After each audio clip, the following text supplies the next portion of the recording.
Hello everyone, welcome to IP Study video lectures. Today we will discuss grade 7 science chapter, the world of metals and non-metals.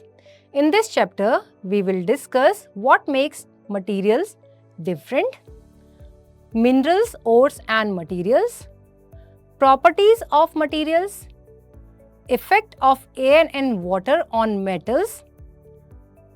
Non-metals act differently in air and water, and are non-metals essential in everyday life?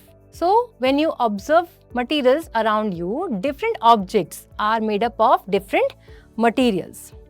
And these materials are grouped as metals and non-metals based on their unique properties. Since ancient times, we have been discovering different materials. We have been using them and transforming them so that we can discover different materials and we can use them more efficiently. From the Bronze Age to Iron Age, we have discovered different materials like the copper coins, which were initially used for the trade. We have used these materials, different objects, to make different like vessels or different tools. In this chapter, we are going to study about these in detail.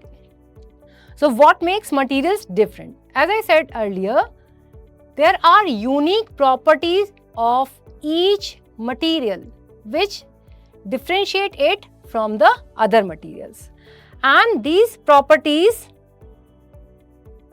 classify them in two groups broadly. One is metals and the second one is non-metal.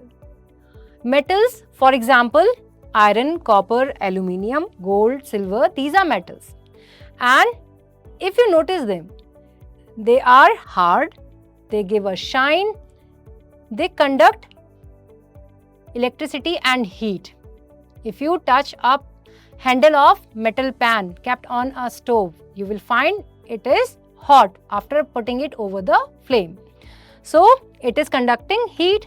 Also, in the previous chapter, we have studied that a metal coin, when it is connected into a circuit, or a metal safety pin is connected into a circuit, it conducts electricity and we can see a bulb emitting the light. So, here we can say the metals are conductor of electricity as well. When hammered, they can take different shapes, like they can be spread into sheets or they can be drawn into wires. What about the non-metals, which is the second group? For example, carbon, sulfur, oxygen. These are brittle, means they can break easily. They do not have shine, they are dull. They are poor conductor of heat and electricity. But when we talk about the metals, most of the metals are solid at room temperature except mercury, which is liquid at room temperature. There are some other metals which can melt at low temperature. For example, gallium. If you use a piece of gallium and put it over your palm, due to the heat of your body, it starts melting. But it doesn't say that the gallium is a liquid metal. It is solid metal. So, how do we classify these materials? We study their properties and then we put them into different groups. It was done by Dmitry Mendeleev, a scientist in Russia, and he placed all these metals and non-metals, or we can say he placed different materials into different groups using a table called the periodic table. He placed a certain group of materials into one section which are showing similar properties, and the other group of material into other section which was showing different group of similar properties. So that's how he classified materials into metals, non-metals. Also, he derived another group which is sharing properties, some properties with the metals and some with the non-metals, and he called them metalloids. So, you will study these in the higher classes later. Now, We need to understand that how we are getting these materials, from where we are getting these materials. These materials are present in our environment. Most of the materials, whether these are metals or non-metals, these are present in the environment, and most of these are found in the crust of Earth.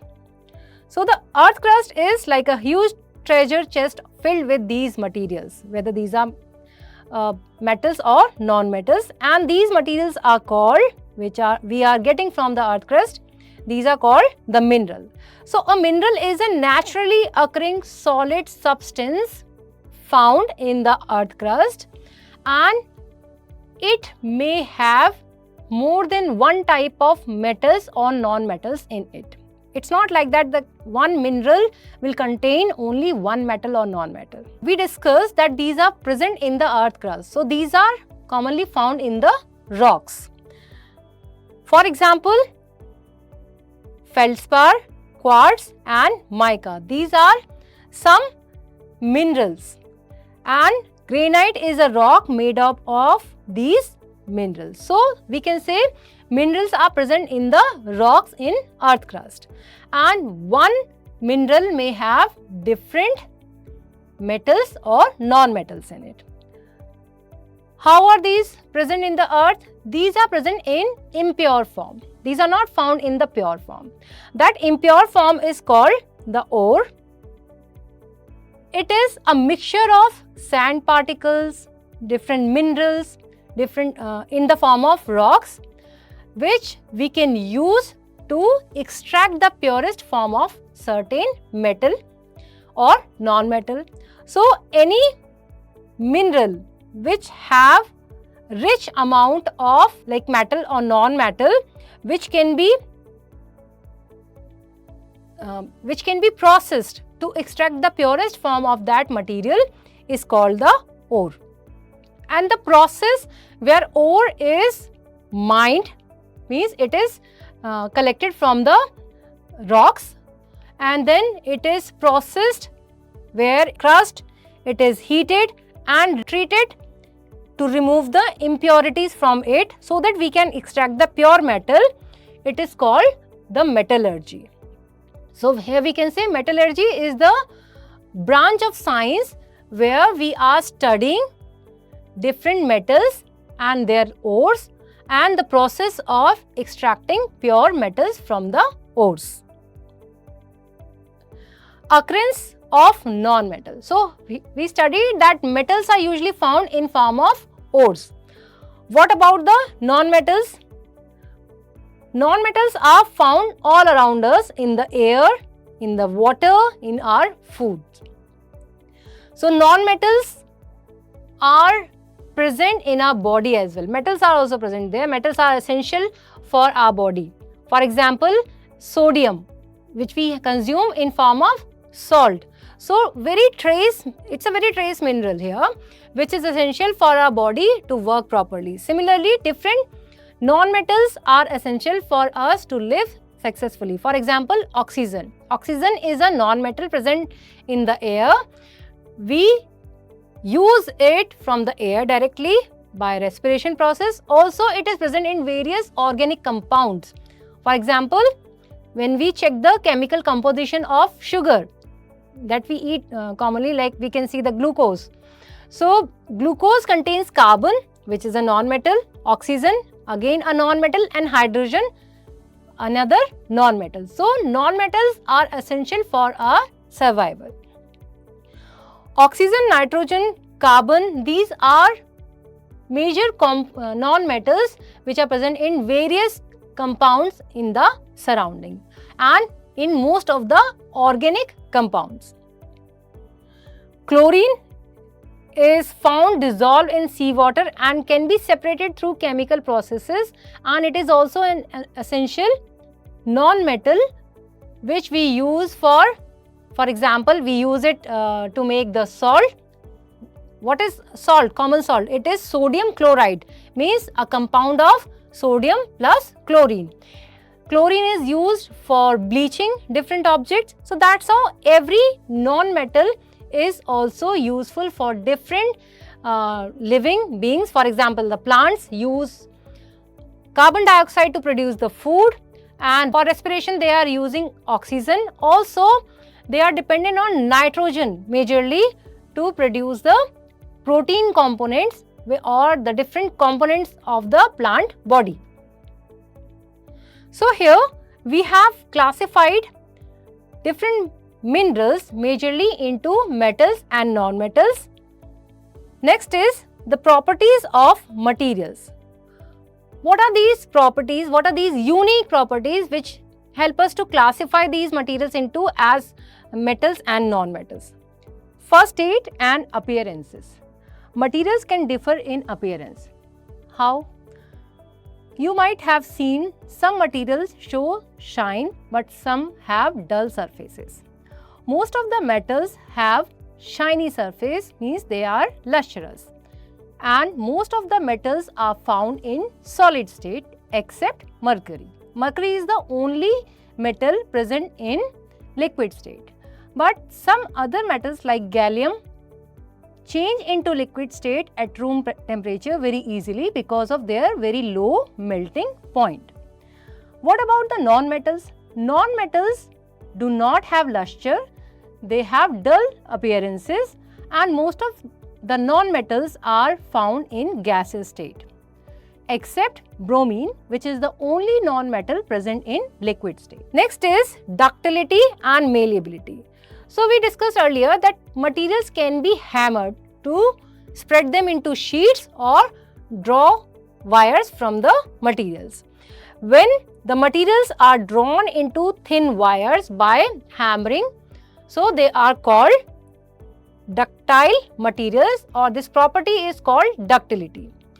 When the material can be spread into thin sheets, so these are called malleable materials, and the property is called malleability. Most of the metals are ductile, malleable, but non-metals are brittle. They do not have strong bonds in their physical state, and they cannot be spread into thin sheets or they cannot be drawn into thin wires. For example, carbon. Carbon is present in solid state, but when you hammer it, it turns into powder. It cannot be spread into sheets or it cannot be stretched into thin wires. So, they are brittle. Hardness and tensile strength. As most of the metals are present in solid state, and when we compare different states of materials, solids are stronger. In the solid state, particles of the material are bound together with a strong force, and when you hammer it, they can either spread into sheets or they can be changed into different shapes, but they not turn into powder like the non-metal, like a carbon piece or like charcoal or a sulfur. So here we say that metals are hard, they have more tensile strength, whereas non-metals are not that hard. Next property is electrical conductivity. We have discussed this earlier, that some materials conduct electricity better than others, and these are called conductor materials. So metals, most of the metals are good conductor of electricity, and that's why they are used to draw wires and connect it through the circuit so that the electricity can be transmitted from one terminal to the other terminal. What about the non-metals? For example, the rubber. Rubber is a non-metal which do not conduct electricity, and most of the non-metals do not conduct electricity. So they are called insulator of the electricity, or we can say sometimes they are poor conductor of electricity. We can check this using a circuit, like make a simple circuit using a bulb, battery and conducting wires, and you connect two crocodile clips at two terminals of the circuit, and between these clips you can put different materials. If a material conducts electricity, that is conductor material. If after connecting a material in between these clips, the current is not flown in the circuit, then we can say that material is a poor conductor, which means that material is called the insulator of the electricity. In most of the cases, metals conduct electricity, so they are good conductor of electricity, but non-metals are insulator or bad conductor of electricity. Next is the conductivity of heat. You can test it here, like take one tumbler, fill it with the warm water and use two different spoons, one made up of metal and the second made up of wood, and place these two spoons in the warm water at the same time. After a few minutes, when you touch the free end, the other end of the spoon, you will notice that the metal spoon feels slightly warmer, but you might not notice any change of the temperature in the wooden spoon. So what does this prove? That the wood is bad conductor of heat and the metal is good conductor of heat. So metals are good conductor of heat and non-metals like the wood is bad conductor of heat. So this property of conducting heat through a material is called thermal conductivity. So here we can say the metals show thermal conductivity but non-metals doesn't show this property. Next is density. What is density? Density is the mass of particles of any substance in a unit volume. Most of the metals are denser and that's why they become heavier also. So the material which is heavier and has more particles close in it, it is denser material. Next is sonority. Have you ever noticed a ringing bell which makes you understand whether the recess starts or school gets over?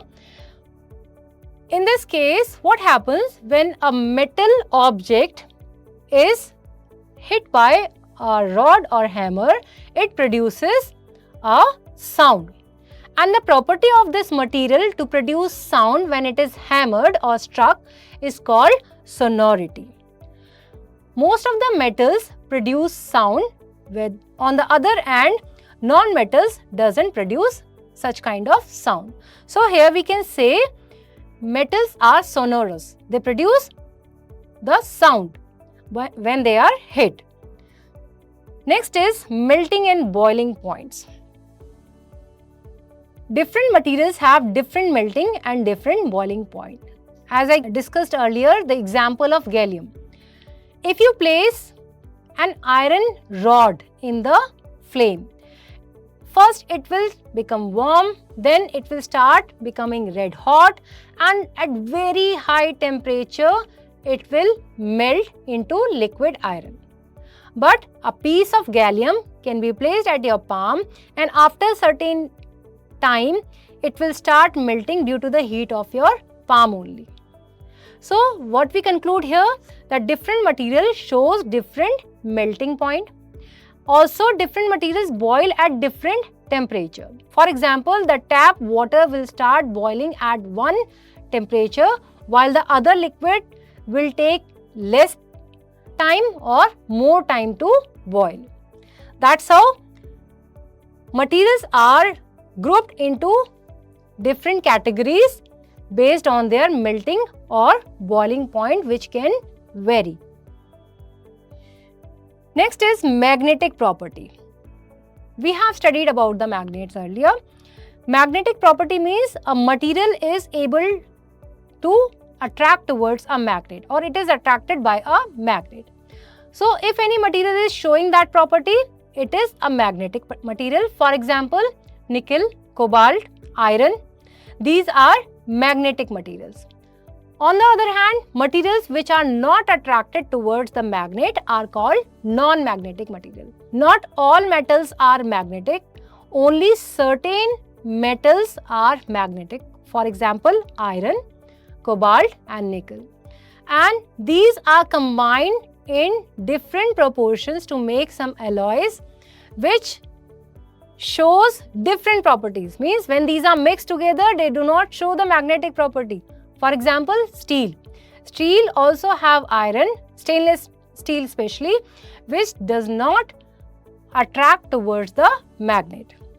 So what happens here? When these metals are combined with other materials like the other metals or non-metals, they lose their unique property there. They do not show that specific property of magnetism. The effect of air and water on metals. Have you ever noticed an iron bench left in the garden, or your bicycle when it is left in the yard and it starts rusting over a time? So what happens to that? The air in the surrounding contains oxygen and water vapor.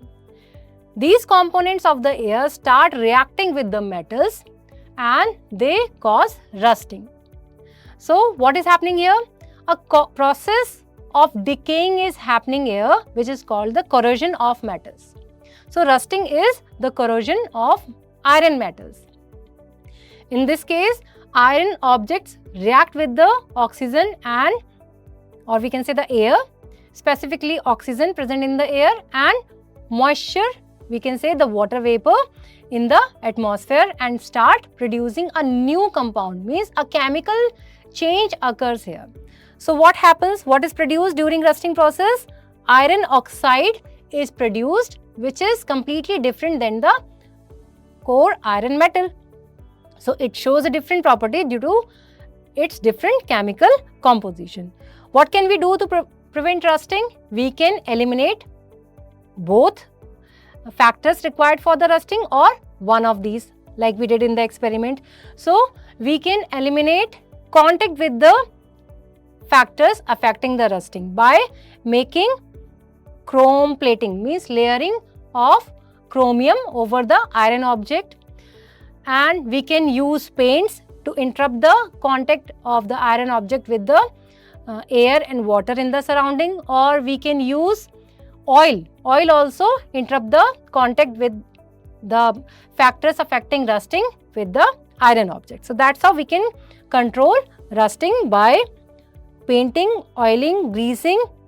Galvanization means coating the zinc, and chrome plating means coating chromium over the iron objects. Do metals burn in the air? Let's check this. For this, we can take a magnesium ribbon. To start this process, we need to ensure that there is no rusting or no oxidation process occurred over the metal ribbon. So for that, we need to take a piece of metal ribbon and we scrub it with the sandpaper to remove any impurity or any other particle over the ribbon. Then hold it with the tongue and place it over the flame. So what will happen? It will start burning with a dazzling flame, very bright flame, and it will produce a ash, which is the magnesium oxide powder or magnesium oxide ash. So what we can say there, that some metals are burning in the presence of oxygen in the surrounding, because oxygen is essential to start any burning process. And we need to understand the nature of these ashes here, the material which is produced over the after the process of burning. So what we can do, take some metal oxide ash and dissolve it in the distilled water. Why we are using distilled water? Distilled water is the purest form of water. It doesn't have any impurities to impact or affect your result of the experiment. So when you dissolve it, the solution of magnesium oxide in water is formed, and then you can use a litmus paper to test whether a material, the oxide is here acidic or basic. So if a red litmus paper turns into blue, it denotes that the material is basic.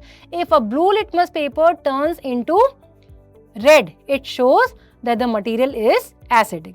So in this case, when magnesium oxide is dissolved in the water and a litmus paper is used here to test the solution. So what happens when we dissolve metal oxides like the magnesium oxide in water and use the litmus test here? So what will happen?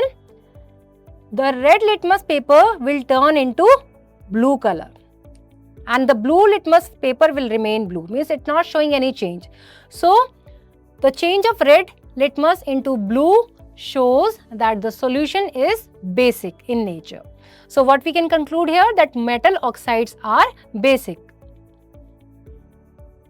Okay.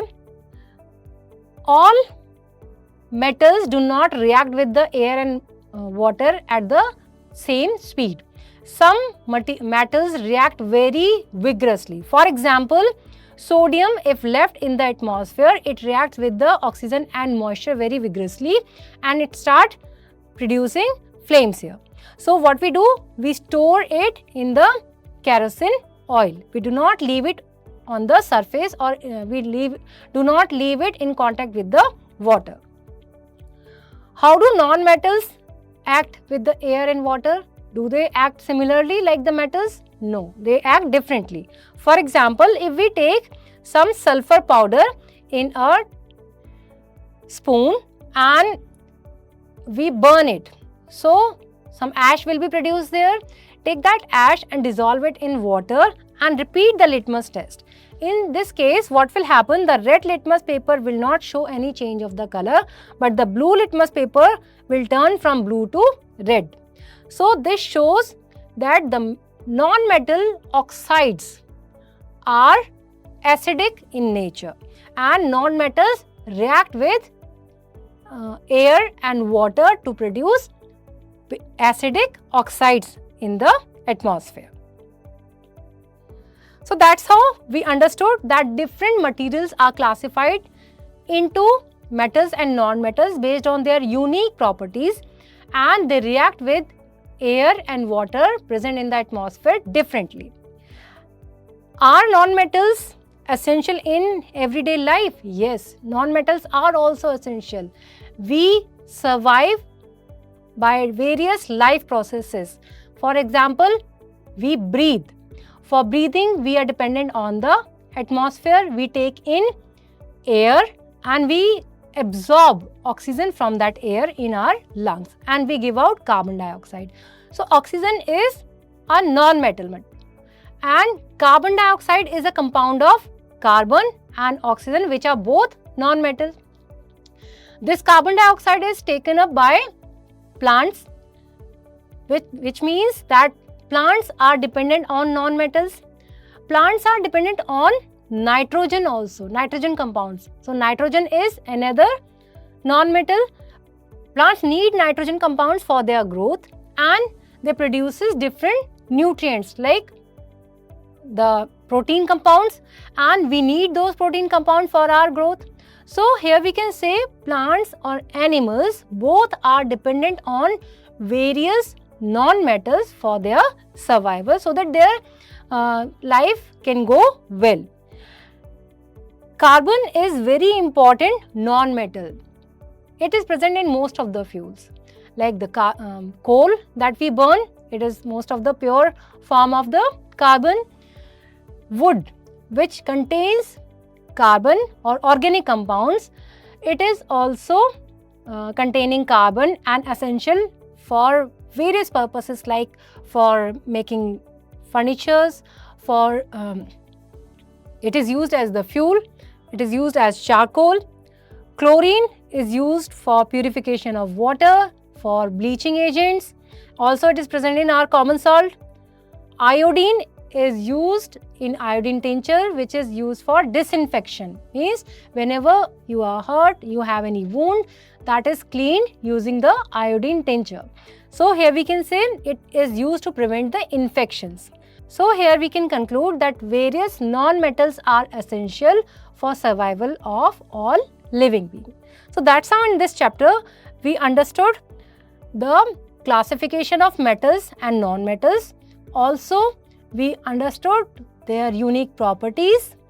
That's how we are differentiating them into different groups, and how these are important for survival of all living beings. That's it for the day. See you in the next session. Thank you.